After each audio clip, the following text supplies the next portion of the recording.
Let's move on to our final segment of the week. And this week, it's a big one in Footballers' Lives. Footballers' Lives.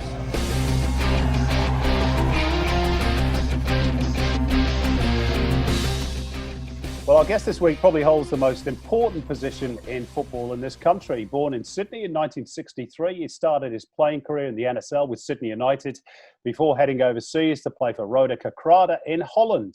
He had further spells with Liège and Charleroi in Belgium, with NAC Breda back in Holland, with Sanfrecce Hiroshima in Japan, and then finally with Northern Spirit back here in Australia. As a coach, after cutting his teeth at two of his former clubs, he spent many years as Frank Farina's number 2 with the Socceroos. Then after an interim spell in charge of the national team, he reverted to being number 2 under Pim Verbeek. Finally, he got his chance as a number 1 with the Central Coast Mariners, where he led them to their first and so far only A-League title. And then after a short stint in Japan with Vegalta Sendai, he got the job at Sydney FC, winning another title in 2017, before returning to the national team job, this time on a full-time basis in 2018. It's a real pleasure to welcome Graham Arnold to the podcast. Good to see you, Arnie. How are you? Mate, I forgot about all that. Did that really happen? We're going to go through it in detail, I tell you. But before we do, now I know you've just been on a little break away with your wife, Sarah. Now tell us the funny story that happened whilst you were on your little break. You got mistaken for somebody else. No, look, I thought I'd get away for the weekend, and without coaching you, people forget who you are quickly. And so I thought I'd grow a beard and go away where no one had recognised me. I went up to Hawk's Nest, went to the bar to get a beer. The guy's looking at me. He goes, "I know that face." He says, and I said, "Oh, yeah?" And I said, "Where from?" He goes, "Let me get back to you." I said, "Okay, no problem." And I'm standing there waiting for my beer. And he goes, "You're Wally Mercer." And I went, "Oh no." I said, "That's why I grew a beard, so no one would recognise who I was." And he goes, "Mate, I said, "Listen, don't tell anyone we are. Right? Don't tell anyone, please. I'm here for a quiet weekend." He says, "Yeah, no problem. 3 days I was Wally Mercer." And he was asking you about Paul McNamara and Paul McNamee and all the other guys, tennis what was players. He says, "What were those twins, the doubles couple, sorry, they were great in those days?" I said, oh, Peter McNamara and Paul McNamee.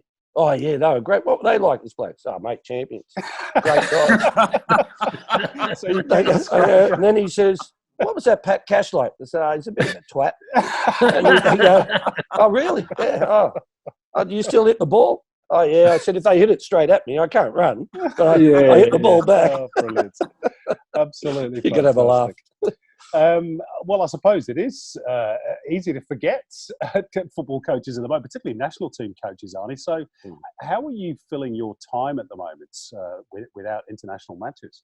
Yeah, there's two ways of looking at it. No, but there's 2 ways of looking at it. It can be a tough time and a lonely time, or it can be half time. I've probably had 13 years of coaching, since, as you said, since 2007 to 2020, we're coaching full on. And, when you coach, it is full on. There's no, you don't get a day off nearly the whole time. And at the moment, obviously with no football in place, I'm using this like a halftime of my coaching career. And after this, the coronavirus is over, pandemic is done, and a vaccine is brought forward, and we get international football back on the field, well then I'm getting ready for the second half the next 13 years. Is it a frustration at the moment that, I know, for example, last week New Zealand announced that they're going to play an international against England at Wembley, and yet there's no dates set in stone yet for the Socceroos as to what you're going to do? Yeah, but look, you've got to look at also that New Zealand in Oceania didn't have anything in that window anyway, so they could prepare maybe 6 to 10 months ago, where we had World Cup qualifiers that were meant to be played in November, so they've been obviously lately delayed. So therefore, it's tougher to get any type of European nation, because most of them are playing in the Nations Cup and they've got games. But look, we're reaching out to other member federations, CONCACAF, CONMEBOL, to see what they're doing, if their World Cup qualifiers are still on. And, there is a strong feeling that and a good appetite to have a couple of friendlies in November. Okay. In terms of the other stuff that you're doing around the FFA, I know you're helping James Johnson quite a bit, trying to put in place certain strategies, programs. You're throwing around ideas to try and reboot the game, because we all know that it's in a little bit of trouble at the moment. Can you give us any insight into what all that's about? Yeah, look, like everyone else, I took a pay cut, 50% pay cut when the coronavirus came. So only 3 million on board. A year now. Huh? Only 3 million a year now. Oh, yeah, as if. And just with my appetite and passion for the game here in Australia, I said to James I would go away and with my analyst do a document, and it's only stats and data.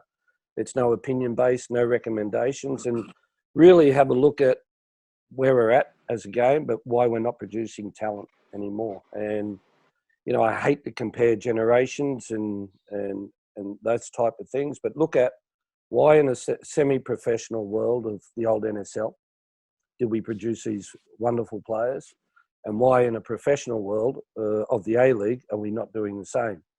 And we've come up with a 22-page summary of it, and it'll be available online on the FFA social media website. That will give people a real good look into, again, why we're not doing that. And it's all based, a lot of it's based around some major decisions that were made in the game years ago. And I can rattle off a few. For example, in 2003, the old NSL stopped. There were 16 teams. 2005, the A-League started with 7 teams. Then the A-League NYL. 8, but I guess excluding New Zealand nights. Yeah. I have trouble calling New Zealand. It's no problem. Okay. An Australian-based team, because at the end of the day, I only can select Australian players to play for national teams. So 7. Then you look at, there was no NYL from 2003 to 2009. 2009, the Australian Institute of Sport got shut down. 2015, the NYL went from 18 games back to 8.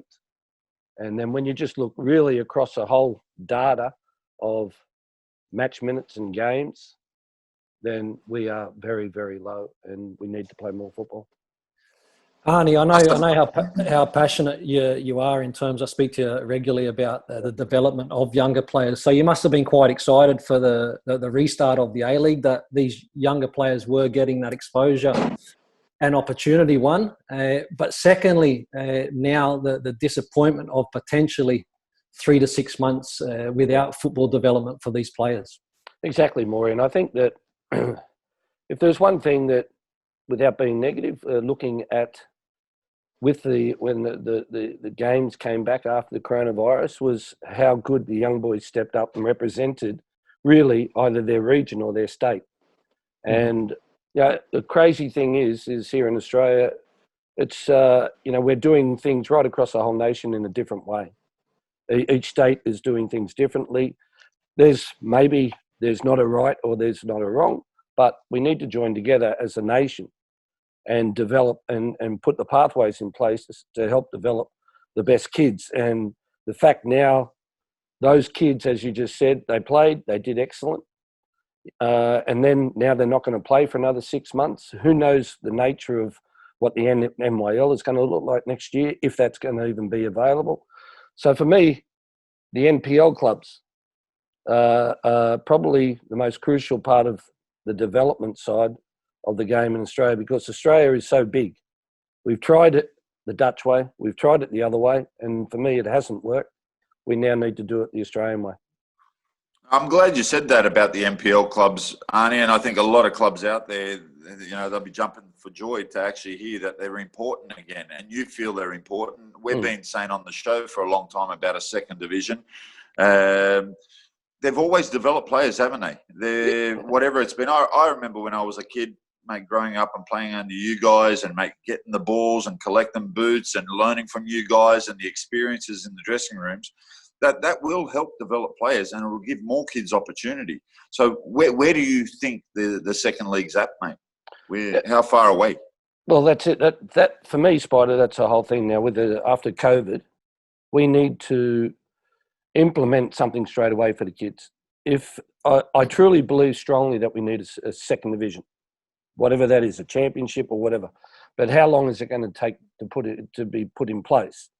I believe at this moment in time, we don't have another year to waste. Yeah.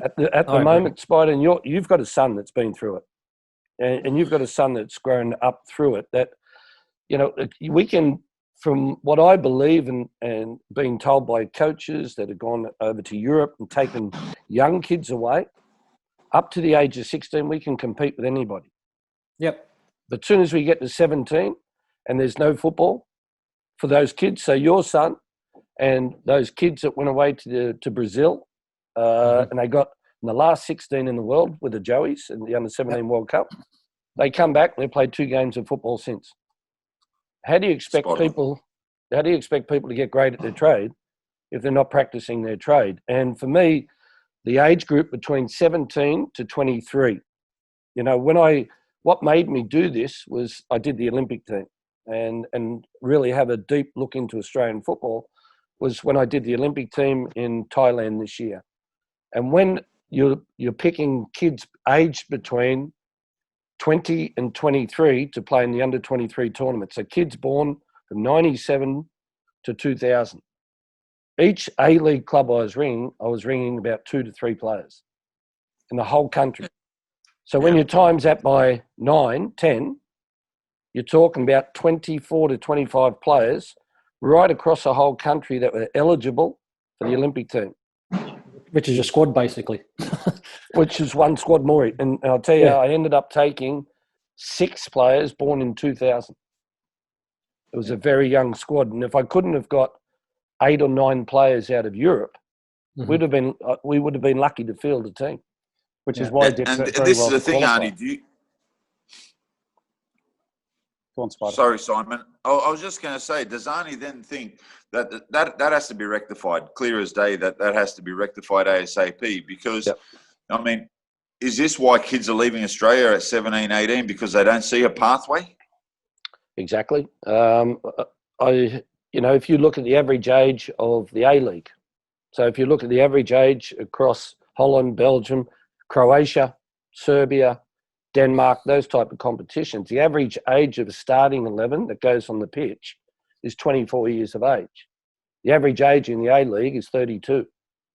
Yep. And because then the coaches aren't brave of the teams in the A-League. of the starting elite of the starting 11 of all the A-League teams. Seriously? Is 32. Yep. And then and I'm not saying that the kids need to play in the first team. What I'm saying is they need to play football. Yeah. And when the kids get to play 8 games a season, and then another rule that hurt us even more was the NYL was played on the same day as the A-League. Yeah. Some of those kids got to play 3 games, one game, the whole season. Yeah. You're talking about our elite kids. So for me, the whole thing needs to change, and we have to do it now because, you know, I said this morning to James Johnson. So let's picture this at this moment, and I'm a very positive person, but I'm just saying, at this moment today, with no A-League, with no A-League at the moment, right? Because the A-League's finished. Normally, we'd have World Cup qualifiers September, October, November. Yeah. And with no A-League at this moment, and with what's overseas, on the weekend, I had 12 players. So there was 12 Australians that played this weekend over the whole world. How many in Europe? Did you say, sorry, how many in Europe? There was 12. Matty Ryan will make 13 tonight. Okay. In the whole world. Yeah. Yeah, not good enough. Not where we need to be for a national team coach to have the opportunity to pick the strong team to be successful. But Arnie, the younger player in the development, right? So I know, like I says, the passion is there, and we need to think a little bit differently. So, for example, young Isaac Powell, who did play in that World Cup in November in Brazil, the Under-17 World Cup. Yep. Now, I remember there was a time at Brisbane Roar where he travelled with the first team to Perth. Yep. Right? He was left out of the squad, so he sat in the stand and therefore missed a game here in Brisbane for the senior NPL side. So we've got to start sort of like backing up the talk. We talk about developing players. How do we develop players? It's by playing games. Yep. But our actions at times don't match up with our words. Exactly. So maybe, again, for me, the most important thing is the kids playing. So maybe, Moorey, what did you do in Europe in that situation? When I played in Europe, we'd play Tuesday night.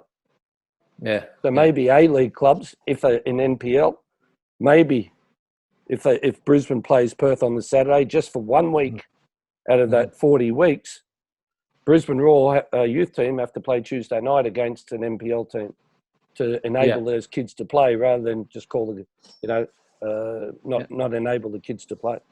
Yeah, but that second division is all second division, reserve team, whatever you want to call it, Arnie. It's not only important for those younger players that need game time, but also you have first team players that are coming back through injury. Whereas we know in Europe, you have that opportunity to play in the second team to get your fitness to be ready for the first team. So exactly, Maureen. I asked you the question: who's the best? Probably was the best coach for you on match day, playing centre back at Glasgow Rangers on match day. Yeah, I mean, for me, Advocat was the best. Yeah, and the experienced players around you when you were young that helped you on the pitch. I learned from great leaders. You know, you're talking the likes of your Richard Goffs. Exactly. Top pros. Yeah, so exactly. So something that happens during a game in a split second, and you've got an experienced player playing next to you and say, go right a bit, drop off a bit, push up a bit, and is communicating on the pitch. You get the coach before the game, halftime, and during the week. But, I look at Alex Wilkinson, for example. Everyone who plays next to Wilco becomes a great player because of his communication, his leadership, and how he helps the kids.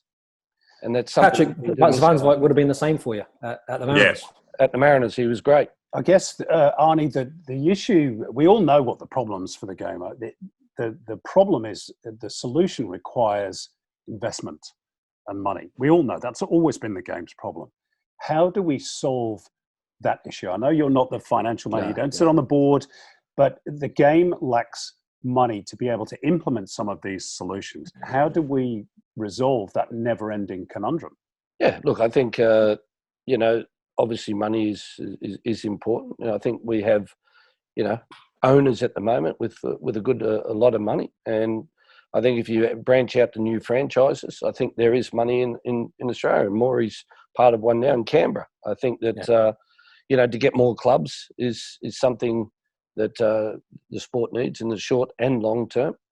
But just for me, again, I'm just talking about the kids and where they can play. And I just think with Australia so big that them doing that in their state will help that enormously. Okay, we're going to just branch away from the future. We've got some Twitter questions coming up in a little while as well from our listeners. But a lot of people, certainly younger people, will probably not remember your playing career. I can't. Well, I hope you can, because I'm going to ask you about it. You started, as we said, in Sydney United in particular. Listen, I didn't play for Sydney United. I played for Sydney Croatia. Okay, as they were. Correct, Graham. That's correct, Graham. You got to one grand final, 1988. Now, I actually had a look at this on YouTube yesterday. You lost to Marconi on penalties.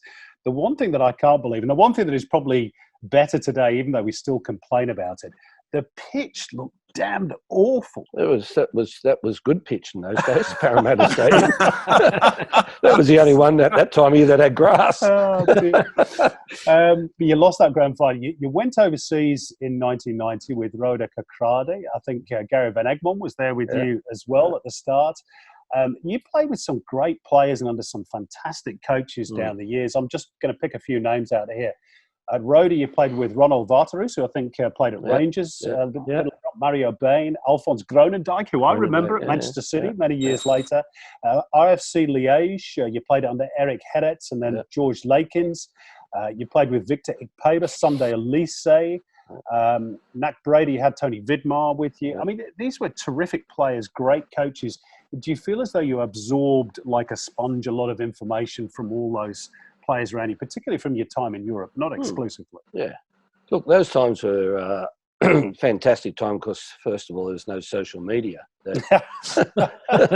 Thankfully. You could get away with everything.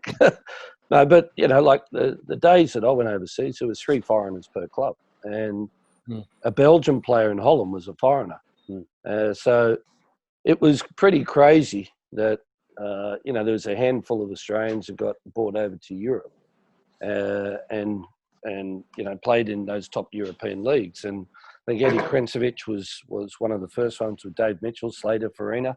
And we all got, and then myself, and we all got picked up by playing with the national team and doing those tours and having clubs come out here and play against us. But, the coaching was brilliant. Like, it took me, I have to say, looking back on it, I probably played in a semi-pro league in Australia. I was a builder at the time, and I had to go to work every day and then train at night. And my game probably went up another 50, 60% of what I played here in Australia. And obviously with great players around you, but the level of competition that you play against. And so, what I took out of the coaching or the Dutch methods and Dutch ways was fantastic. I had a great assistant coach, Willie van der Kolen, when I first went to Roda. And he's one of the leading goal scorers of all time in Dutch football at PSV.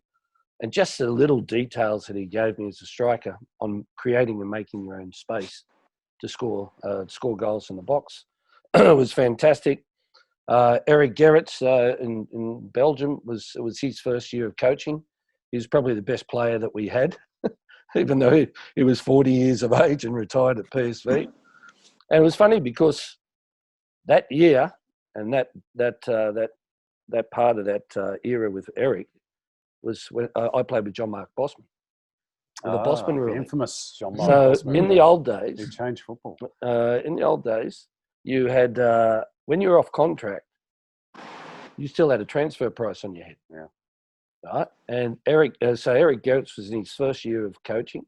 He didn't want John Mark Bosman with the team. They put $500,000 on his head that he couldn't leave, and Eric made him train with a reserve grade team.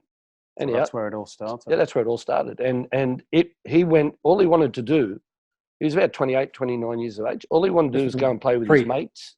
Yeah.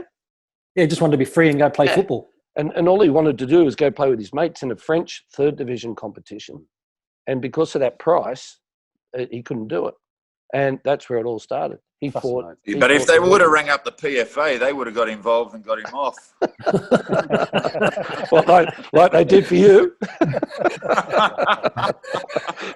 In terms of your coaching career, Arnie, obviously you started, as we say, as assistant with the Socceroos under Frank Farina to start off with. You've had lots of highs and lows, both as a senior coach and as a number 2. Just want to pick out a couple of the highlights. The Mariners title win in 2013, and then obviously your success with Sydney FC in 2017, along with the national team success as a number 2 in particular. What's given you the most satisfaction in terms of those ups? We'll maybe talk about one or two of the downs in a moment as well. But the downs, of the ups. But the downs are the best because it's the best learning experience you can have. Mm-hmm. The ups are great, and it gives you a reward for all the hard work that you do. I obviously, like, people like to talk about Frank Farina, like Frank Farina was coach of the national team, but they don't say about what he really did well. Right? He had to go through a period in a term where the ASF shut down. It was completely broke. There was no competition. And Frank Farina and we won a bronze medal at the Confederations Cup. We beat France and we beat Brazil 1-0 in the semi-final. And then we went to Germany and for the Confeds Cup there, and that was Frankie's last tournament. And Frankie did a great job in bringing all these guys through and giving them a lot of game time with experience. On my side of it, the wonderful learning experience was Gus Hiddink on detail. He wasn't, and I know these boys will say, I had a great experience with him as an assistant coach because of the way that he treated me. The way he because treated you could have a cigar. You could have a cigar and a glass of red with him. Yeah. Well, we had to run like dogs. Yeah. And he was, his attention to detail and everything, but then the way he managed people, I saw something completely different in that. And I tried to do that same way, and it was the biggest mistake I ever did. And that was 2007. And then I had this great man manager in Pim Pabate. Pim was a very good coach, but was just an unbelievable human being. And and the way he man managed, it really left a lot of detail with me. And that's the type of manager that I have learnt the most out of, because it doesn't hurt to send a text to a player who's playing overseas and say, well done. It doesn't hurt to reach out to players where, because Moorey, he would not even, these guys probably didn't have one conversation with him. Ruthless. So I saw two different aspects of coaching. And I still say, like one of my best achievements is qualifying the Socceroos in 2008 for Beijing. When there was no NYL competition, I had 23 players who didn't play a minute nearly the whole season.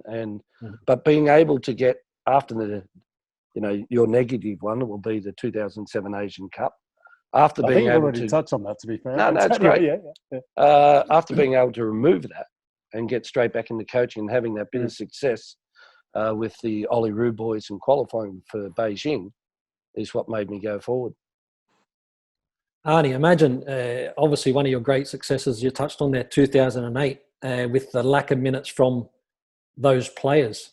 And look how far the rest of Asia have come along in that period of time to where we sit now. That's a bit I think that we're all slightly uncomfortable with at the moment.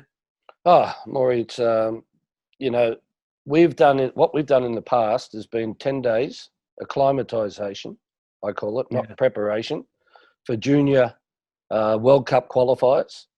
People want to call it AFC tournaments. Well, they double up as junior World Cup qualifiers, and 10 days preparation. And if you don't qualify, they shut the program down. And you look at the money that the Middle East countries, Japan, South Korea, and they're all putting in, is untold. And we've got to get serious about it. And if get serious about it, well then we will fight the whole way. Just want to ask you one more, Arnie, before we move on to some Twitter questions. In terms of going back to club football, I don't know whether that's still an ambition of yours. You had a very brief spell overseas with Vegalta Sendai in Japan that didn't really work out. Is that still an ambition of yours or not? 100%. No matter what people say, it was mutual agreement in Sendai. Like, they wanted me to stay on. I had 2 draws and 4 losses, but I couldn't manage the way I wanted to manage with communication because of I needed a translator, and to go through a translator, I couldn't read the body language of the players. I couldn't get a connection with the players, and I think that's what I try to specialise in managing is the man management side of things. And I went to the chairman after a game, and I wasn't enjoying it. And I went to the chairman after the game, and I'd said to him, "If I stay, you're getting relegated." And he said, "Why?" They wanted me to stay till at least the middle of the season. And I gave it in after 6 weeks because I could see that the players weren't understanding what I wanted them to do. I could see they weren't. Obviously, we lost 4-0 in one game against Uara Reds. And, they couldn't read what I wanted them to do. So, as I said, I went to the chairman and said, "If I stay, you'll get relegated. You'll have a sponsor crisis, a fans crisis, a player crisis. It's easier that I walk away now with a mutual agreement." I didn't take a cent. I had a 2-year deal. I didn't take a payout. I walked and left, and I felt better for them that replacing me with the assistant coach, Watanabe, would have done a better job than me staying. But at some stage, you'd still like to head back. 100%. 100%. Like, the MLS attracts me a lot. I really I know how salary cap system works. I know that way of it, and the cultural side of it is very similar to Australia, but I still have a lot of ambitions. Okay, let's ask a couple of Twitter questions from our listeners. This one from Dom, which is our question of the week. Congratulations, Dom. You win a $100 voucher for Outback Steakhouse. How do you feel about Lyndon Dykes' decision to play for Scotland? I feel great. you know, at the end of the day, it's such a big decision. You know, these two guys here would have had would have been put in the same position where they had a chance to play, you know, for either Scotland, Australia for Moorey, Croatia, Australia for Spider, but the rulings were different in those days. I had conversations, 4 conversations with Lyndon over the telephone. I've got text messages, probably 20 text messages. Renaud Molenstein went and watched him play live. If our qualifiers didn't get called off in March against Q8 and Nepal, he was in the squad selected. Wow. And he had agreed already to come and play for Australia. Now, that's changed a bit with his transfer from Kilmarnock to QPR. And, you know, at the end of the day, it's such a big decision for him and his family. Yeah. And I wasn't going to put him under pressure just to cap him, you know, for a game or 2 games just to make the media happy or the public. It's a big decision for the kid. Sure is. And I support him 100% with the decision he's made. Okay, Lee Broxham Fax, as a former striker, what's something you can show off on the training pitch to the current team? Now? Yeah. How to miss. Absolutely nothing. Absolutely nothing. How to miss. Absolutely nothing. Let me give you the tip. Yeah, that was a quick answer. And this one from Scott Greenwood. How has the training methods and professionalism of Socceroos teams and camps changed between playing for and now coaching the national team? Oh, Chalk and cheese? yeah, chalk and cheese. Yeah, no, it's yeah, look, the amount of travel, the level of the games now is so high. You know, I try to again drive a culture of enjoyment, a culture of pride. Yeah. To play for your country. The boys give a lot of commitment to do what they do with playing abroad and travelling all the way here to Australia to play for their country. And when they go out on the pitch, I just want them to go out and enjoy doing it. Okay. And the last one from Nick Ogle via Facebook. Your thoughts, Arnie, on the first string Socceroos being part of a big club but not getting regular playing time against playing in a weaker league but playing every week? Yeah, look, I am for one that every, you know, when you go through life, you go up the ladder. Some players, younger players, who've taken the jump from here right to the top rung, and then, of course, they haven't played. They've had to come all the way back down. And some, their careers can be over. I think it's one step at a time. Okay. Your career gets better and better as you keep playing, rather than not playing at all. Okay. And thanks for all your questions this week. And thank you to Graham Arnold for being a very, very interesting part of our podcast. Thanks for coming in, Arnie. Simon. No, how come, it was how come you got a bit of purple fascinating there and a bit of yellow on your beard and grey and black? Whereas yours is all you call me interesting. Hey, Arnie, normally on the show we ask people about their favourite ground and stuff like that, but I've just got a message from someone in Holland to say, could you ask Arnie his favourite nightclub in Kerkrade? Now that was La Diligence. I was going to say that's 30 years ago, and I still remember La Diligence. Apparently there's a plaque there in your honour. Yeah, it's still there. Thanks, guys. Thanks for to reminding Moorey, me, Spider. and thanks to Spider. Thanks, Arnie. Thanks to Arnie. Arnie, thanks very much, mate, for your time. Thanks, Moorey. Top man, mate. And that is us for another week. Zoom connections notwithstanding, we're back same time, same place next week. Until then, bye for now.